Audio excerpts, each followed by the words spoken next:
그다음에 이런 같은 맥락에서 그것도 그럽니다. 우리가 이제 윤석열, 이준석을 얘기를 많이 하는데 그건 선거 때는 저도 공격을 많이 했어요. 그런데 이준석이라는 인물이 나오는 데는 그만한 토양이 있는 거거든요. 맥락이라는 게 있는 거고. 그 20대 남성이라는 이대남이란 프레임이 존재해요. 근데 이런 것들을 다 살펴보질 않고 이준석 한 명만 어떻게 보면은 거꾸로 틀리면은 마치 이 문제가 해결되는 것처럼 하는 것도 위험한 사고 방식이에요. 약간 비약적인. 그다음에 윤석열도 윤석열이 등장하기 이전에도 퇴행이 있었고 윤석열이 쫓겨나고 나서도 윤석열 효과는 계속된 거거든요. 그러니까 윤석열 자체를 탄핵하고 우리가 다 심판을 하고 있지만은 그렇다고 해서 대한민국 문제 다 해결되는 거 아닙니다. 그러니까 그 토양의 뿌리, 저는 그 전체주의가 뿌리를 내리는 분명히 토양이 존재했던 것이고 나는 그게 사회적 불평등, 과도한 경쟁 속에서 분노와 상실의 세대가 탄생한 것이다. 거기에 극우 전체주의 세력이 손을 내밀었고 뿌리를 내린 것이다. 여기까지 우리가 앞으로 극복하고 넘어가서야 될 게 그게 진짜 내란 종식이라는 거. 여기까지가 이제 이 대망론에 담겨 있는 나는 정치인이라고 보는 것이지 정치를 절대 드러난 인물 현상으로만 다 재단하지 마라. 그것이 끝이 아니라는 거죠. 이러면은 또 5년 후에 또 전에 윤석열한테 정권 내주듯이 그런 실수를 또 범한다. 그런데 그때 문재인 정부 때 제대로 된 개혁을 안 하고 나중에 하다가 결국은 윤석열한테 권력을 갖다가 바쳤습니다. 그러니까 이런 실수를 또 되풀이하지 말라는 교훈이다. 그런 면에서 우리 저자들이 좀 하고 싶었던 얘기가 있었던 아니 그래서 저도 6개월마다 치과를 가는데 치과 가면요 의사 선생님이 꼭 물어봅니다. 당신의 잇몸은 건강하십니까? 그러니까 우리가 충치 하나를 빼고 충치 하나를 떼우고 임플란트 하는 것도 중요한데 그 충치 하나 제거한다고 이가 좋아지지 않아요. 잇몸이 건강해야 거기서 이제 건강한 치아가 또 우리가 음식도 먹고 이렇게 생활을 할 때 도움을 받지 않습니까? 정치도 마찬가지로 제가 아까 반정치 얘기하지 않았습니까? 이게 윤석열이나 이준석은 반정치가 낳은 결과예요. 증상입니다. 근본 원인이 아니에요. 근데 지금 우리는 근본 원인을 논해야 윤석열이 나가고 나서 제2, 제3의 반정치 괴물들이 등장을 못하도록 막는 게 중요한데 지금은 우리가 너무 증상이나 결과에만 집중하면 윤석열만 없어지면 행복할 거야. 전혀 그렇지 않습니다. 반정치 토양 여전히 살아있고요. 이준석이 자기 꾀에 또 꼬꾸라질 거예요. 또 그 이상한 발언에서 또 넘어질 건데 그럼 제2, 제3에 또 이준석이 나옵니다. 충치가 또 생깁니다. 더 많이 나오죠. 더 나옵니다. 그래서 저는 이 잇몸 건강, 치과에서도 관심 갖는 요 토양, 정치 토양, 반정치 청산 이후에 정치 복원 시대를 여는 데 있어서는 이런 대망론과 같은 좀 각 분야별의 좀 심층적이고 다층적인 고민과 대안, 이게 이제 한국 사회에는 나와줘야 되고 저희 책이 그 시작점이 좀 되는 거 아닌가. 저는 그 마음으로 좀 책을 썼거든요. 그래서 제가 권영구 후보 토론 팀장으로서 아주 개고생을 했는데 너무 잘하셨습니다. 표는 얼마 안 나왔어요. 그랬는데 이걸 어디서 성과를 느끼냐 하면은 이재명 대통령의 취임사예요. 그거 좀 반영이 된 것 같아? 그렇죠. 이게 그 방송 토론이 없었더라면은 저 정도는 못 나왔을 거라는 확신이 있는 거예요. 거기에 그 양극화 불평등을 얘기하는 부분은 이번 대선판에서 자칫하면 사라질 뻔한 의지였습니다. 그런데 그 소매를 잡아 끌었거든요, 이쪽으로. 그래서 토론이 끝나고 나서 3차 토론 통계를 내보니까 가장 많이 질문을 한 후보가 권영국이더라고요. 그러니까 끊임없이 확인을 받으려고 요걸 한 정책 토론을 한 건데 이게 제가 옛날 2017년부터 대선에 참여하면서 느끼는 이 제3당의 어떤 사명이라는 게 명확한 인식이 있어요. 바로 이겁니다. 그러니까 그때도 뭐 병사 월급 100만 원부터 우리가 요구하는 게 반영되는 걸 보는 거지. 그래서 우리 자신은 표를 많이 못 얻어서 퇴장을 하지만 그러나 그 정신은 살아남더라. 그게 그 진보 정당의 역할이었다. 근데 이번에 대선을 앞두고 2024년은 유달리 절박했습니다. 작년에 14,400명이 자살을 했고 15년 만에 최고치거든요. 가장 많은 역사상 많은 가장 많은 폐업과 파산이 있었고 의료대란으로 초과 사망자가 3,000명 발생한 말 그대로 작년 1년은 죽음의 시간이었어요. 정말 깜깜했거든요. 근데 이걸 누가 공론회장에서 이야기를 해주느냐. 넘어갈 뻔한 주제들 아닙니까? 그런데 이걸 일깨워줌으로써 이제 다른 후보가 압력을 느끼고 대통령이 될 때 그걸 기억하고 있느냐 아니냐는 이건 엄청나게 큰 차이입니다. 그러니까 이런 부분들을 갖다가 이번에 시청률은 낮았지만은 그걸 갖다가 하나의 어떤 그 인물을 통해서 만들고 그 정신이 전달이 되면은 표는 안 찍어도 들렸다는 거야. 이게. 그게 취임사에서 전 실제 확인했다. 여기까지 만들어 나가는 이게 정치의 책임이라는 거죠.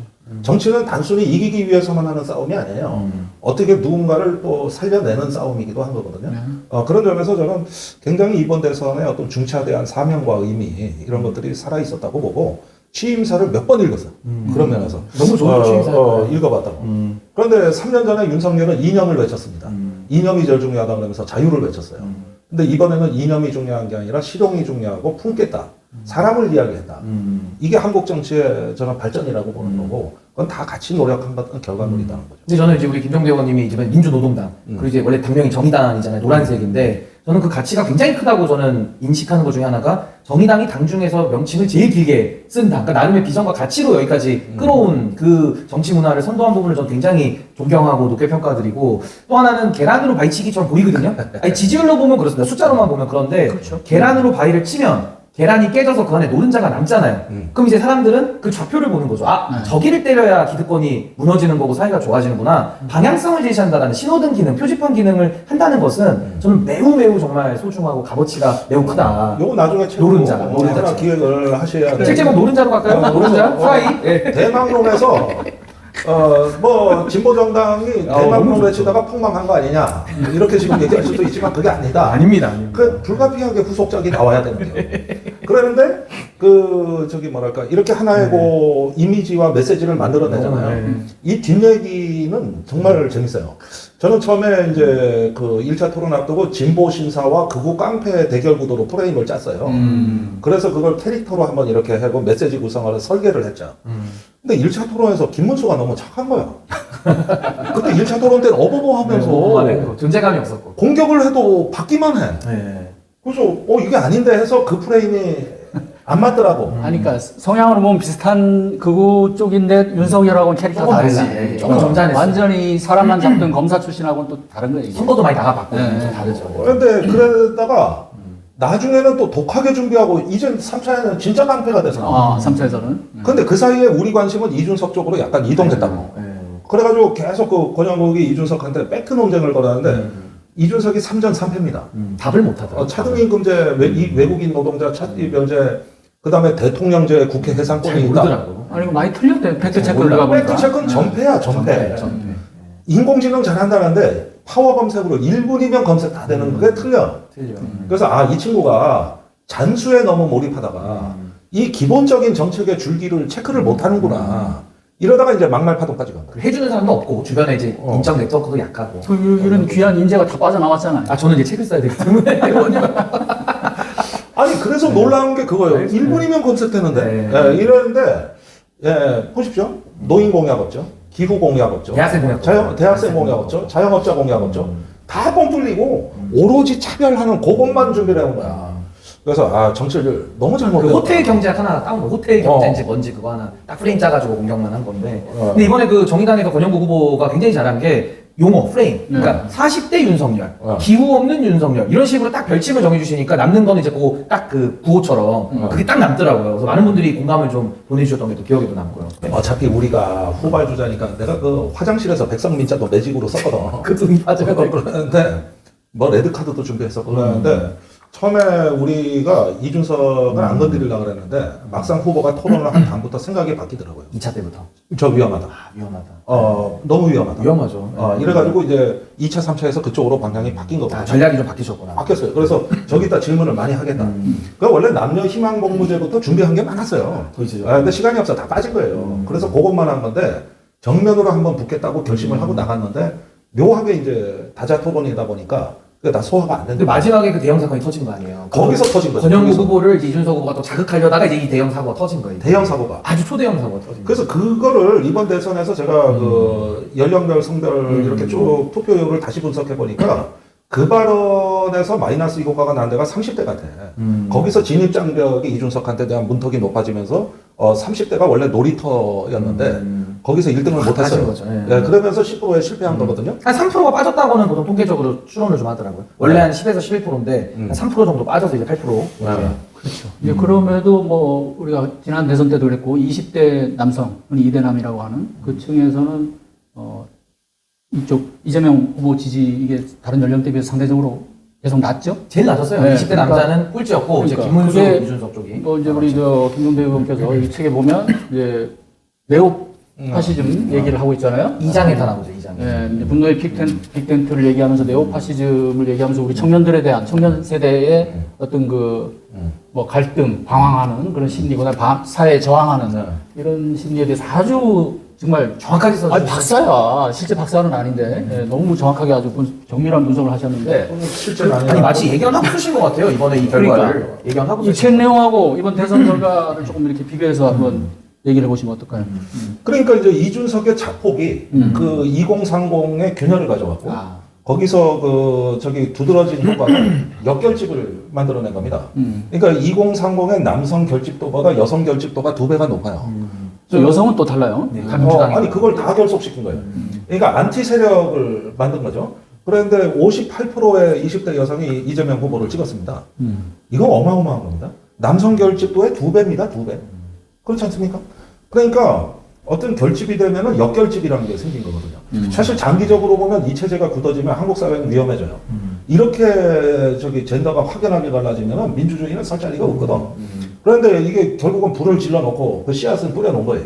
그러고 30대에서 멈칫한 거지. 좀 차단된 거죠. 30대 차단. 야, 이게 아닌 것 같아. 아닌가 한 거다. 아니 그러면은 마지막에 3차에서 이준석이 그 발언만 안 했으면 10% 됐죠. 또 달라지는 거죠. 나왔죠. 10% 나왔죠. 그럼 30대도 넘어갔을 거예요. 그 갔을 가능성이 스펙트럼이. 있죠. 네. 위험성이 있는 거죠.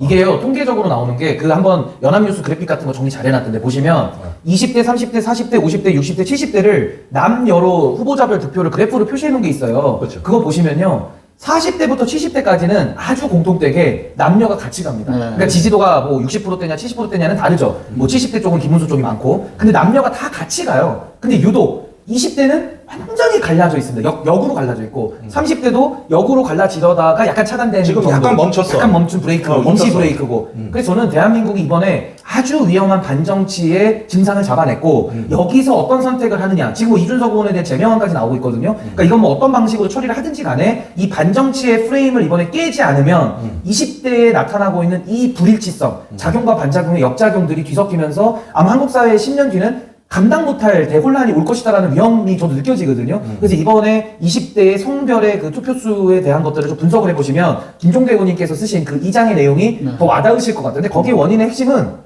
이준석이 역결집을 했다는 그 부분은 결국 부족 정치라고 하는 펜코라는 그 커뮤니티를 이용한 자기 지지층 정치에 매몰되다 보니까 결국 그 역작용이 발생한 거고 이준석 후보는 이게 예견됐던 결과인 게 기존에도 비호감도가 늘 1등이에요. 심지어 비호감도가 김문수보다도 높습니다. 이거 어떻게 설명할 겁니까? 내란당의 대선 주자보다도 비호감이 높은 현상. 그러니까 이런 것들을 우리가 두루 봤을 때는 지금 이준석 후보가 상징하고 있는 이 반정치, 이게 20대에는 이미 먹혔고 이걸 어떻게 좀 더 악영향이 퍼지지 않도록 우리가 그걸 차단하느냐 이 부분은 좀 우리가 깊이 고민을 해야 될 것 같습니다. 그러니까 여기 지금 젠더 갈등 이런 문제가 지난 대선에 이어서 이번 대선에서도 아주 두드러지게 나타났어요. 나타난단 확실히 말이에요. 네, 어느 쪽에 뭐 이기고 지는 떠나서 지금 김종대 전 의원이 여기 책에서 분석한 것처럼 우리 20대 청년들 이게 이제 남녀간에 이렇게 차이가 크게 난다는 거 이것도 사실 사회적으로 큰 문제가 되고 유일한 세대예요. 여기만 근데- 나타나요. 근데 네. 이 친구들이 결국 우리 사회 이제 주류가 될 거 아니에요, 이제. 우리 미래죠, 미래. 우리의 미래인데 미래죠. 우리 사회. 네. 이건 조금 병리적인 현상이다. 논리적인 현상이고 네. 허위의 대결 프레임에 말려든 겁니다. 을과 을의 싸움 아닙니까? 그런데 이 계층도 의견이 합쳐지는 지점이 분명히 있습니다. 예컨대 기후 위기에 민감해요. 플라스틱 사용에 이건 하면 안 돼 이런 거는 남녀 구별이 안 나타나는 유일한 지점이에요. 그러니까 우리가 이제 이런 의제들을 조금 확장하고 그다음에 갈라치기 하는 스피커들의 볼륨을 줄여야 됩니다. 네. 언론이 너무 끼워주는 게 그거부터 있어요. 줄여봐야 돼. 레거시가 너무 아니, 심해. 뭐 페미, 반페미 이런 그 좀 저차원적인 논쟁들 그것도 레디컬들만 불러요. 그러니까 저는 뭐 페미 논쟁도 할 수 있다고 보는 입장인데 네. 거기도 문제예요. 네, 아니 뭐 페미 논쟁을 가지고 여성 아니, 가족으로 건전하게 얘기할 하면 수 좋아요. 있어요. 네, 정부 건전하게. 조직을 얘기하는 건 괜찮은데 레디컬 페미를 불러서 레디컬 이준석을 불러가지고 서로 토론을 시켜가지고 그렇지. 조회수를 뽑아요. 그럼 국민들은 싸움 구경 잘했는데 받아들이는 이 결과지는 너무 참혹한 겁니다. 우리 자녀들이 미래인데 서로 싸우면서 공허한 갈등만을 네. 그 갈등의 피해자가 되는 거거든요. 이 부분은 저 레거시 언론의 반성을 저는 촉구하고 싶고 그 언론에 대한 반성은 3장에 우리 또 박영식 앵커님이 자세히 써놓으셨어요. 언론 문제를 언론 썼고. 문제 심각하죠. 삼장 쓴 분은 또 다시 한번 모셔야겠고 거기 오셔야죠. 따로 예, 모셔야겠네요. 레거시에 대한 비판 또 많이 해? 써놓으셨죠. 2탄 한번 또 해야지. 2탄 또 하나? 그래. 책임.